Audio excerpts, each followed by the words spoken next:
about carbon polluters. You talk about them. It's my understanding that back in 1997, when you were vice president, Enron's CEO, Ken Lay, was involved in discussions with you at the White House about helping develop this type of policy, this trading scheme. And is that accurate? Is it inaccurate? It's been reported. I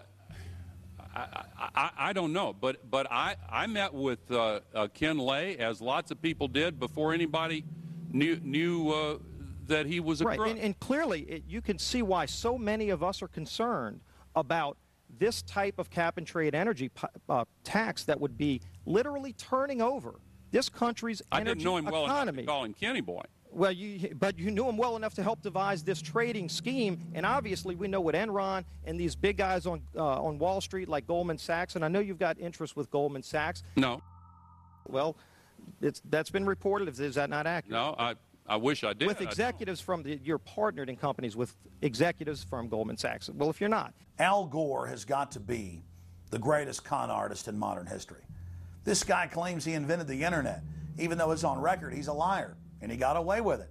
He was the pitch man that successfully sold, as vice president, NAFTA and GATT. That's lowered the standard of living in the United States and Mexico and almost completely deindustrialized our country.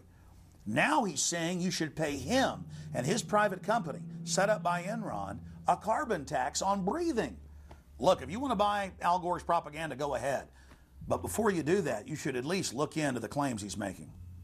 There was a meeting in the White House in 1998 between Al Gore and Bill Clinton, Ken Lay, and Lord Brown. Okay, well, who were these people? Well, we know the president, the vice president. Ken Lay, of course, was the president of Enron. And Enron was a major player in the carbon trading.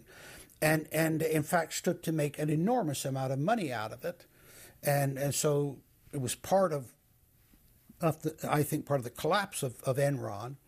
And Lord Brown, of course, was the head of the largest oil company in the world.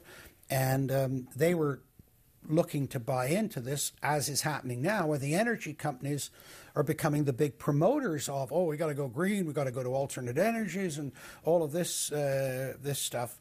They saw a business opportunity and leapt onto it, and one that would make them look green again. When it came time for the 1,200-plus page greenhouse gas emission and carbon legislation to be voted on, the Speaker of the House, Nancy Pelosi, would not let the Republicans, or even members of her own party, see the bill until minutes before the vote. Republican Minority Leader John Boehner engaged in a rare House filibuster and read shocking section after shocking section from the legislation. Now, I really hate to do this, but when you file a 300-page amendment at 3:09 a.m., the American people have a right to know what's in this bill. And have a right to know what we're voting on.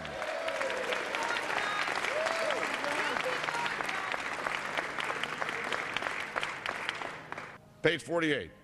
Each building code enforcement department receiving a grant under subsection A shall impanel a code administration and enforcement team consisting of at least one full-time building code enforcement officer, a city planner, and a health planner or similar officer.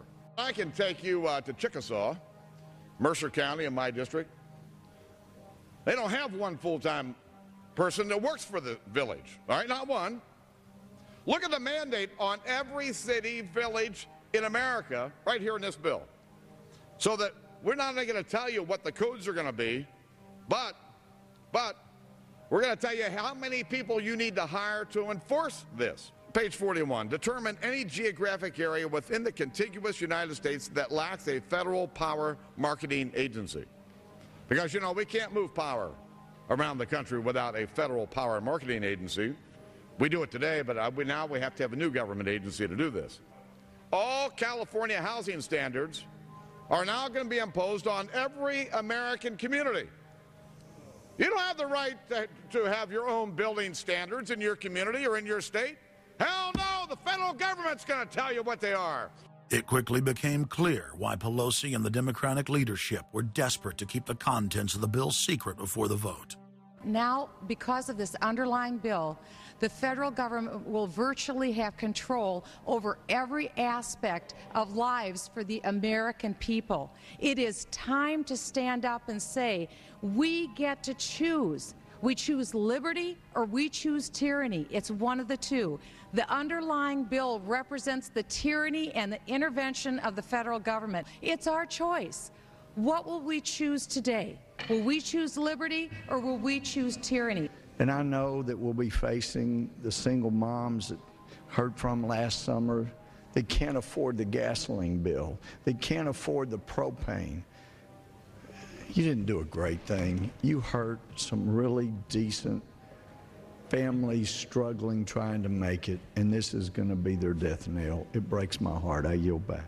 It is, of course, a carbon tax on economic activity, farming, manufacturing, real production here inside the United States. It would tend to shut down even those miserable remains of an industrial economy that we still have after the collapse of the Detroit automakers and their related subcontractors and so forth. Every home and business in the United States would be federally regulated and controlled. Mandatory home inspections will be carried out by federal inspectors, and it's all at the expense of the homeowner. In New York, they're called the Environmental Police. On this day, a surprise visit to a market in Brooklyn's Chinatown. And every day you're not in compliance, you face huge fines. Go to page 235. The Secretary may set and collect reasonable inspection fees to cover the cost of inspections required. So number one, they can come in, the federal government can come in, inspect your house, and send you the bill. And if they find that you're out of compliance with this new federal code, the Secretary shall assess a civil penalty for violations of this section. And then further, going to page 236, each day of unlawful occupancy shall be considered a separate violation. We're setting up a global warming Gestapo that can literally come in, and now this new term, unlawful occupancy. So now living in your home is considered unlawful under this bill. This is ludicrous. Worst of all, carbon czars in more than 35 federal agencies are given unlimited dictatorial power to tax all forms of carbon and carbon emissions.